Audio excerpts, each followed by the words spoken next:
The idea that we would build something from India and it would be known globally.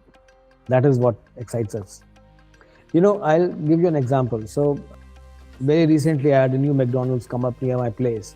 And I thought, that Ray Kroc, when he conceptualized McDonald's, he would never think that one day McDonald's would go from US to India, and then India, there's a small town called Ludhiana. There are only 5 McDs, and the sixth one would come in. Today, probably he's not even enjoying that, but that what he has built is time immemorial.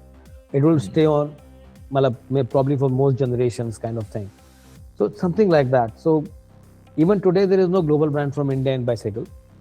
So the cake that 15 years from now, probably TRU would be in 40 countries and selling, and kids would be riding TRU.BIKE. So that's what keeps us going. Hello everyone, welcome to the Indian Startup Show. We are back. I'm your host Neil Patel. Today I speak with Ritesh Arora, co-founder of TRU.BIKE. They design premium, lightweight and safe bicycles for children. They're on a mission to build India's first global bicycle brand. So in today's episode, he shares what it takes to build a global brand from India starting from zero. Talks about building a strong marketing engine, product market fit, being mentally prepared for the startup journey. Talks about taking Indian products global. Talks about why your first hire should be a finance person, and finally some great book recommendations as well, and much, much more. So please enjoy the show. Thank you. Hello Ritesh, thank you for coming on the Indian Startup Show today. Thank you, Neil. Thank you for having me here. It's my pleasure. Tell the listeners what you're building. Okay, so my startup is called TRU.BIKE. We are building a kids bike startup, and we want to build a global mobility brand for kids from India. And how are things going? How long have you been doing it? And can you share some stats perhaps? Yeah, so it's our third year now. We started in 2022, set of 3 co-founders. And as we speak, we are doing about $3.5 million worth of business annually, and growing it year by year. Excellent. And how does that make you feel then? Yeah, there is still a lot to do. I mean, still the feeling is there's a lot of work to do, a lot of things to accomplish, and still a long journey to go where we want it to be. But is this what you expected, like when you first started, that this would be the number you'd be doing in 3 years' time? No, actually, see, what happens is whenever you plunge into entrepreneurship, you are very optimistic. There is a journal entrepreneur optimism that is always there. And you think that it will be a cakewalk. You'll start something and people will queue up like they queue up for an Apple iPhone, and you'll be flying off. So that doesn't happen in real life. It's a grind. You start from ground zero. You start building it up. Certain new challenges come every year. So we are getting there, but I'll not say that this is 100% of what we expected. Hello everyone, welcome to the Indian Startup Show. I'm your host Neil Patel. Today I speak with Ritesh Arora, co-founder of TRU.BIKE. They design premium, lightweight and safe bicycles for India, and now exporting. Okay, so I'll give you some facts. Hello everybody. Hello everyone. Hello everyone, welcome to Indian Startup Show. China is like in any other category, China remains the number 1 producer. Hello everybody. Hello everybody. Testing 1 2. And the gap is 1:20. I mean, China is 20 times ahead of India. In fact, so India is number 2, but still 20 times behind China. So one is that fact. And secondly, I and my co-founders, we had been into bicycle business as part of our jobs for last about 15 years. And we were exporting kids bike to Europe and US and making another brand's name with our employer.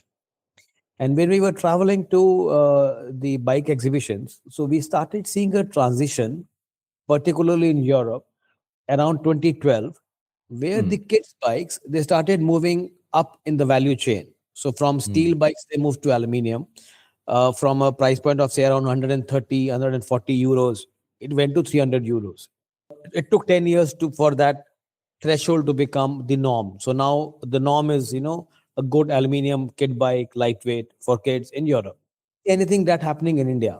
And we were intrigued by the fact that though we are the second largest producer of bikes in the world, the domestic market is very primitive in terms of product. So we never had good quality product for our own kids in India. So that was the trigger point. So when we started TRU, when we thought of starting TRU, it was primarily for 2 facts. One, so we looked for blue oceans. We never wanted to be in a market where there are already 100 players.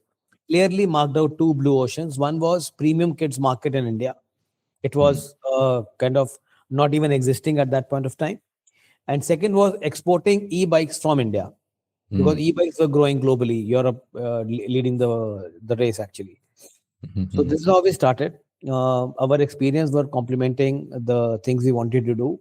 We are three co-founders. Two of us Mhm. belong to international business category. One is from electric mobility, Mhm. and this is how we started. So we thought, okay, let's Okay. be good kids bike for Indian kids. Did you actually bootstrap it then the first year? Okay, so we put in our own capital. We Yeah. put in almost about say $500,000 combined Mhm. with three co-founders, and we started with that. The first couple of months went into product development, Yeah. because aluminium was a new metal for our industry in India. So we worked around that. We worked with some manufacturers of developing something, and then we launched our bikes the end of first year. So we started in 2022 May, and the Mm. first product came out in December of that year. So it Mhm. took that 7-8 months for that, and we Mhm. bootstrapped fairly till the second year. And when in second year we raised some funds from friends and family. That was the Mhm. first kind of go to people that generally entrepreneurs go. And then we onboarded a strategic investor. With strategic investor, I mean they are a big OEM in India and they have a big manufacturing plant.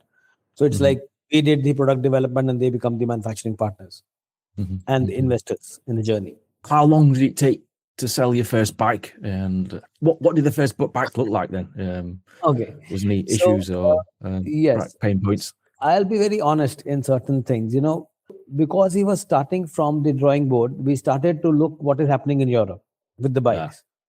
Yeah. And one brand which I kind of, take took inspiration from or admire is a brand called Voom from Austria, and they are now a global phenomena. So Mm. we started working backwards from them. So we took their bike as a benchmark and Yeah. started to Indianize things of what we can get hold of. So the first bikes rolled out in December 22. We put it online on our Yeah. Facebook. There was a small website that we built. I started writing on LinkedIn about my journey. Nice. So I'm not an Instagram kind of founder. I'm more of a Okay. LinkedIn kind of founder. Yeah. So we started writing more on LinkedIn, and then from there we found our first customers. The first bike went to Mumbai, much appreciated. Yeah. The father is a cyclist. He was looking for a very good bike for his children. So that's how Yeah. we started selling. And that also defined our customer persona. So our customer persona is a parent who is cautious about what he's buying for his children, and who knows about a bit about cycling. Maybe Mhm. he's a Mhm. cyclist or he appreciates good product. So that kind of so it was easier to convince cyclist parents to buy something Yeah. good for their kids, Uh-huh. rather than going to all the parents and telling what is good in our bikes and why you should pay a premium and why aluminium and why lightweight. So Mhm. that find our customer persona, and we started targeting those kind of parents, and Mhm. that Mhm. started the ball rolling. Eventually, our another goal was to make it a global brand. That comes from a deep sense of patriotism, because despite being the second largest manufacturer, there is no global brand from India. India has been making bikes for all the retailers, global giants, but not an Indian brand per se going there. So we exhibit in various exhibitions in Eurobike, in Germany, Nuremberg, and then we Mm. found our first distributor. So we were online in Romania, Poland. Yeah. So this is how we are. So one is building those bikes in India, and then those are global bikes. So obviously that's the first year. What did the second year look like then? So obviously you've got your bike, your customers, you're on LinkedIn. Yeah. What did the second year look like for you then? Yeah. So second year was more of building up the marketing engine, Mm. because none of us founders were from a marketing background. So we were Ah, more of okay. engineers and business development guys. So Mm. we wanted that external resource. And then we figured out another thing, that bicycles per se are not very e-commerce friendly because of the size. The form factor is bigger, the shipping costs are higher, and Mm. then in India we are not DIY. We don't build our own things. So when Mm. the bike goes to the customer, they have to, from an 85% assembly, they have to go to 100%, and they were not Mm. very familiar with that kind of. And that was That way we started losing the customer, I would say, delight or customer interest. So we decided to open our own stores. And so second year was marked. So we opened 2 retail stores of our own, Mm-hmm. uh, premium kids bike stores. Again, Mm-hmm. a first in India. Mm-hmm. So bicycle trade globally is driven by independent dealers who have done a very good Mm-hmm. job the last 50, 60 years. Mm-hmm. But now in India, they were not many dealers are kind of modernizing themselves. So they are still Mm-hmm. shops, they're not showrooms.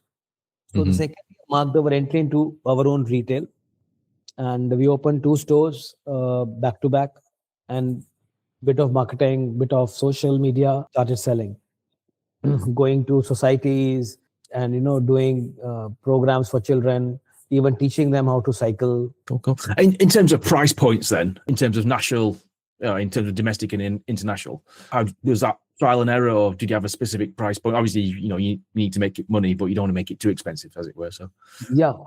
fine balance, I suppose. Yes, it was to be very honest, trial and error. We started with Mm. one price point, then compared to what is, so it is very difficult to get the consumer, say from a baseline of 100 to go to a baseline of 300, Mm. because the psychology does not, there's no psychology in mind that there could be a bicycle at, let's say, a 300 level when something is available at 100 level.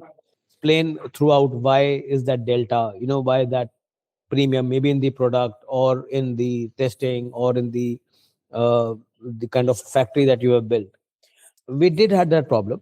We started Mm. with a much higher price point, adjusted it, worked on some costs, again adjusted them, and now we are at a price point where we say there's a startup term called product market fit. Yeah, So that's right. Yeah. product, price, market, consumer fit we have achieved. So we have achieved that price point in India.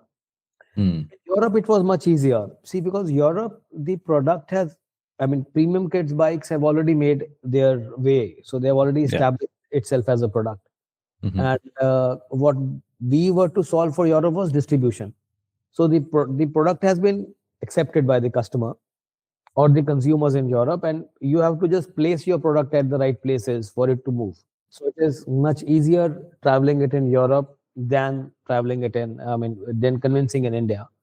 And Mm. because Mm. ours is a global product, it's the same bike you buy in India and the same bike you will buy in Poland or Germany or Yeah. Netherlands. Definitely, I mean, the pricing is more towards European kind of pricing. Something in India to get initial traction and to build Mm-hmm. that up, maybe for the Yeah. next 1.5, 2 years. Yeah, it's looking good. Yeah, you mentioned the global market. We live in a global market, as it were. I noticed on LinkedIn you've got a headline that says "Inspiring Indian entrepreneurs to think globally." Go on, give our Indian entrepreneurs and our entrepreneurs worldwide to think how would they go about thinking globally if they're from like a small village in India? Then, Actually, it happens that it is kind of fear of unknown. So it yeah. is much easier and to go into global markets, and the acceptability of Indian products in the global markets is increasing day by day. Even the world order is changing. Our products are Mm. getting accepted, and we are making pretty good quality in India. So that Mm. notion that Indian goods may not be good quality product is washed away. Mm. Uh, some sectors have seen that. Automobiles, we are very big exporters as a country. Most of the Yeah. cars in Europe are now built in India. Software, yes, those kind of things. It is fear of unknown.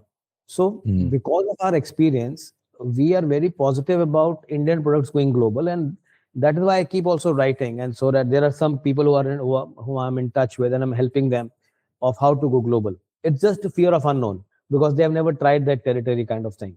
There's so many brands out there. How do you compete with those big brands? Because obviously they've got more money than you, probably make more bikes than you. Does that bother you, or do you just do your own thing, as it were? Say it's kind of doing our own thing because Yeah. it is such a big, every market, not only bicycles, every product line, the markets are so big, there is so much consumerism that is happening that any brand with the right basics, I mean, when I say right basics, I means a good product which is acceptable, which is legal, you can find your place in that market. You may Mm-hmm. not become the number one in 2 years, 5 years, 10 years, but you have to keep going, keep going, keep going. And I don't believe that it is competing. It is not competing. It is a fair market. Everyone, the customer has a right to choose what he wants to buy. As a product or as a brand, we have the right. We have the right or aspiration to go to any market that we want to. So on Hmm. both sides it happens, and then the customer chooses whatever value he finds the best. Lot of competition. How will I do it? Then you get into the, I call it, analysis paralysis kind of thing. Yeah, obviously quality must be very important to you. You can't Yes. cut corners, as a kid's bike, as it were.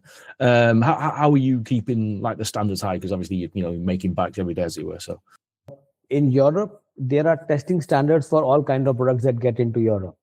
So if right. you qualify to those standards, and we do that, I mean that is a mandatory legal requirement also. So when Mm-hmm. you qualify for those standards, you are at the the basic acceptable quality that is there in the market. Mm-hmm. And as I said, India is a very big manufacturer of bikes. The quality always exists. There are manufacturers. The Our strategic investor is one of the biggest OEM producers in India. So the quality always exists. It is just getting the kind of first defining it what you want with the manufacturer. You have to work very closely with the manufacturer to explaining what you actually want, and benchmarking with the right kind of products, or I would say inspirations. As I said, we benchmark with one of a very big brand in Germany. Then you start getting that quality. There are a lot of hits Mm-hmm. and trials. I mean, we took 10 months to get our first bike. I mean, if we would have compromised, probably that time would have been 2 months. But then when you spend that kind of time, and we also had some experience because of working in this industry for 15 years. So getting the quality was not an issue. Plus, once you qualify for the European standards, you Mm-hmm. are through and you are in kind of, uh, you are comparable to any other bike which is there in the market because everyone Mm-hmm. qualifies to the standard. Okay, cool. Yeah, obviously talk about your background. How did you meet your co-founders then? I said, so working for a very big Indian brand of bicycles, 15 years there. So all three of us kind of, so we were colleagues, we became friends, and then we Yeah. thought of you taking the plunge, and then we became co-founders. Okay. Who actually came up with the idea then? Who said, right, we're going to quit our jobs and do this? Okay, so okay, I'll tell you the trigger point. Globally, the bicycle industry had its peak during the COVID period. Gyms were closed and bikes were selling out. It was sold Right. out on most retailers. Probably you must have seen that in UK. That was the time when we thought, okay, we have spent 15 years in the industry, and then it is time to do something of our own because there is no pull in the market. Mm. So once there is a pull and you bring out something new, probably it becomes easier. This was what we thought. By the time we decided moving out and from a job to a business or a startup, it is not your decision alone. So the family has to be involved. They are also taking equal risk of a secured salary thing coming out and that Yeah. vulnerability. So it took some time to convince the family, and then convince each other, convince ourselves. We moved out in 2022.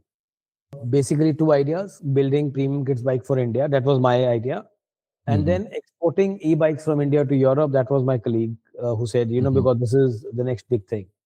As Mm-hmm. I mentioned, we always look for blue oceans where there is no one is coming, or there are very few people there. So this is how we came up, and then it was a mutual year-long discussions: what to do, how to do, how the money would come, who would do what, Mm. responsibilities. It took a lot of very mature discussion. So I would say it was not, one fine day I have a aha moment and I say, okay, I'm not coming to the job Yeah. tomorrow. Not that kind of. We are all about 45 years of age. Very mature discussions that happened, and then we said, okay, this is how we are ready to move ahead. Ready to move ahead. Exciting times. What excites you most then about what you're doing? The idea that we would build something from India and it will be known globally. That is what excites us. I'll give you an example. So very recently, I had a new McDonald's come up near my place.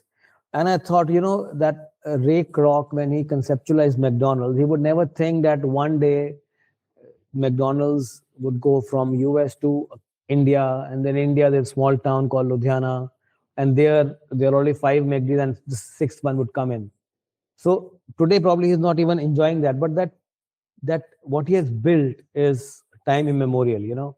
It will Mm. stay on, probably for most generations, kind of thing. So something like that. So even today, there is no global brand from India in bicycle. So the kick that 15 years from now, probably True would be in 40 countries and selling, and kids would be riding True bikes. So that's what keeps us Mm. going. Excellent. What's the actual culture of bike riding in India? Because obviously you got China. When you the 60s, 70s, 80s, they see them riding bikes everywhere. What is the culture in India? Is it like China or not? No, it is definitely not like China. Bicycle, if you see the hierarchy of it, so Yeah. at the bottom is people who use it for commute, people who Mm. use bicycle to go to work and come back every day. And then there is then children who go to school, again kind of commute where there's no other means of transport available, or they may not afford it, and then they go to school on bicycles and come back. The top of the line is recreational cycling, Mm. which is happening everywhere, where people, let's say of our age, or they have taken cycling as a sport, and then they cycle. They do 100 kilometers, 200 kilometers, or they ride every day, kind of thing. So in India, that recreational cycling as such is very small. If you see the total percentage, most of it is driven by two things. One, definitely we don't have infrastructure. We don't Mm. have cycling lanes across most of the cities. We don't have safe cycling sides, or promenades where people can cycle. Mm. So that is one. And second, I believe that because we are an aspirational economy, youth today is looking to graduate to motorcycle or a car very early in life, and they don't want to embrace cycling. So that is one reason. Having said that, because it's a life skill that you learn, every kid has a cycle. We did some small research and figure out that from the time a child is born till he is about 11 or 12 years of age, he changes about 4 bicycles. So one is around 2 years of, then about 5, then about 10, kind of thing. And in India, after they reach 16, they generally would want, every middle class parent generally gives a motorcycle or a scooter or Yeah. that kind of thing to the child. So this is what we are advocating also. So we go to societies, because it is very safe within societies to ride a bike. We go to societies, we do camps, we do bicycle trainings, how to ride a bike, those classes, so that at least as a life skill, children start learning that. From now till in the next 15, 20 years or 2 decades, definitely cycling would come in. Cycle lanes Mm. would, to nurture that generation, we have to teach them today, so that someone who is born today and when he reaches 20, 15, 16 years of age, he Mm. embraces cycling as a Mm. mode of recreation or as a mode of sport. But Oh, surely okay. it's not like what's happening in Europe or UK or China. I mean, Mm. far behind. I was growing up. We all got bikes as Christmas presents, and we used to ride them out in the street. This year, I didn't see anyone with a new bike. I think all the parents are buying them like mobile phones and Yes. iPads, things that are keeping them inside. Yes. So that is why we say, our mission is to make kids active. So Mm. see, one global universal problem today that we have, it's even with the adults, is our dependence on screens, phone, be it iPad, be it a PlayStation, be it anything. Get out of that dependence. It could be anything. It could be football, it could be Yeah. hockey, it could be cricket. So we have taken cycling as something to make kids active, mobility. Mm. So Mm. that's the goal. It needs lot of nurturing. It needs a lot of, I'll not use the word training, but lot of coaxing the parents. Yeah. Whether they do it voluntarily or no, I don't know. I don't think. I'm also a parent. I have a 10-year-old, so Mm. I also got him a PS4. But whether I did it voluntarily, Mm. happily, or under pressure, I mean, it's all debatable. Yeah. But I would Mm. want him to go out and play. I mean, Yeah. at the end of the day, it's healthy. It's what Mm. keeps them, their body and mind in one place, and it takes them Mm. off screen for that little time. Yeah. 100%. Last few questions then. Any advice for our first-time founders? What do you think? What qualities do you think they should have? See, I'm also a first time founder. So Mm-hmm. I'll not use the word quality, but I'll use the word practicality of what they need to do, when they first of all think of moving out, or they've already just moved out into entrepreneurship or started something, Mm. is that the excitement of launching and excitement of being called a founder, or excitement of being telling your people that you are a startup founder and you have a startup, it fades very, very early in time. What is left is hardships. So the first of all, the I would say maturity and the patience to seeing something build is very long term. If that patience is small, if you think you are not patient enough and the results have to come in like 6 months, 1 year, then probably entrepreneurship is not there. I mean, you need to be mentally prepared.